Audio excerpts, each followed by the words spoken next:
नमस्कार दोस्तों, स्वागत है आपका आज के डिफेंस अपडेट के एक और धमाकेदार एपिसोड में, जहां हम बात करेंगे इंडिया के सबसे बड़े स्ट्रेटेजिक मूव्स, एमका प्रोजेक्ट के फ्रेश अपडेट्स, जर्मन सबमरीन्स और पाकिस्तान के न्यूक्लियर ब्लफ के खत्म होने तक। तो चलिए बिना टाइम वेस्ट किए शुरू करते हैं आज के defence updates.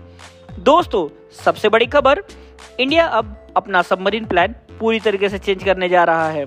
French scorpion deal जिससे हम एक्सटेंड करने वाले थे, उसको गवर्नमेंट ने ड्रॉप कर दिया है। अब Indian navy German origin submarine बनाएगी, जो भी थाइसन-ग्रब मरीन सिस्टम के साथ पार्टनरशिप में। इसका मतलब क्लियर है, नए स्टील्थ डीजल इलेक्ट्रिक सबमरीन्स बनेंगे जो फ्रेंच वर्जन से एडवांस होंगे। डील का साइज जो बताया जा रहा है वो अराउंड 70,000 करोड़ का है और मझगांव डॉक शिपयार्ड मुंबई में ही इस सबमरीन को बनाया जाएगा, यानी कि make in India plus German tech, जो कि साइलेंट किलर के लिए एक कॉम्बो आएंगे। और इंटरेस्टिंग बात दोस्तों ये है, फ्रेंच अब डिसीजन से थोड़ा अपसेट है, पर इंडिया ने क्लियरली बोला है we want better capability not dependency. ये मूव इंडो पैसिफिक ओरिजिन में इंडिया के अंडर सी पावर को डबल कर देगा और इंडिया और जर्मनी के रिश्ते को भी मजबूत करेगा, जो कि बहुत ही इम्पोर्टेंट है। दोस्तों, बात करते हैं आज के दूसरे अपडेट की, जहां सीडीएस जनरल अनिल चौहान ने एक बोल्ड स्टेटमेंट दिया है, जहां पाकिस्तान के न्यूक्लियर थ्रेट सिर्फ ब्लफ है। उन्होंने बोला कि ऑपरेशन सिंदूर ने साबित कर दिया है कि अगर कोई हमें चैलेंज करे तो हम हेजिटेट नहीं करेंगे। यानी इंडिया ने पाकिस्तान को डायरेक्टली मैसेज भेज दिया है कि न्यूक्लियर डिटेरेंस का मतलब ये नहीं है कि तुम कुछ भी कर लो और हम चुप रहेंगे।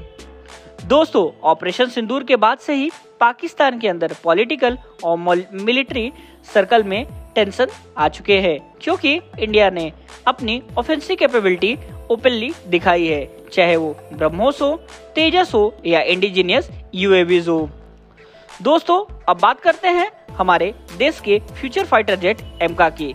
सोर्सेस के मुताबिक एचएएल और डीआरडीओ ने फाइनल प्रोडक्शन ब्लूप्रिंट अप्रूव कर दिया है। अब प्रोजेक्ट डिजाइन फ्रीज फेज में है और सबसे बड़ी खुशी, इंडियन एयरफोर्स ने ऑफिशियली बोला है कि पहला एमको प्रोटोटाइप 2028 तक फ्लाई करेगा। ये flight 5th generation stealth capabilities के साथ आएगा, super cruise internal weapon base और एआई बेस्ड एवियोनिक के साथ। दोस्तों, ये वो मोमेंट होगा जब हम अपना खुद का F-35 टाइप जेट बनाएंगे, पर इंडियन स्टाइल में एमका प्रोजेक्ट के साथ। बात करते हैं दोस्तों आगे की अपडेट की, जहां जम्मू एंड कश्मीर के कुपवाड़ा सेक्टर में एक और इन्फिल्ट्रेशन अटेम्प्ट फॉइल्ड हुआ। आर्मी ने रियल टाइम सर्विलेंस के जरिए 2 टेररिस्ट को बॉर्डर पर न्यूट्रलाइज किया है। ये इंसिडेंट एक रिमाइंडर है कि बॉर्डर पर टेंशन अब भी अलाइव है और इंडियन सिक्योरिटी फोर्सेस हर सेकंड अलर्ट पर है। दोस्तों, आर्मी ने ड्रोन और थर्मल इमेजिंग टेक का यूज किया है। एक प्रूव है कि हम अब सिर्फ मैन पावर पे नहीं, टेक्नोलॉजी पर भी इक्वली डिपेंडेंट हो रहे हैं। और दोस्तों, सक्षम मिसाइल सिस्टम भी इसका एक बड़ा रूप है।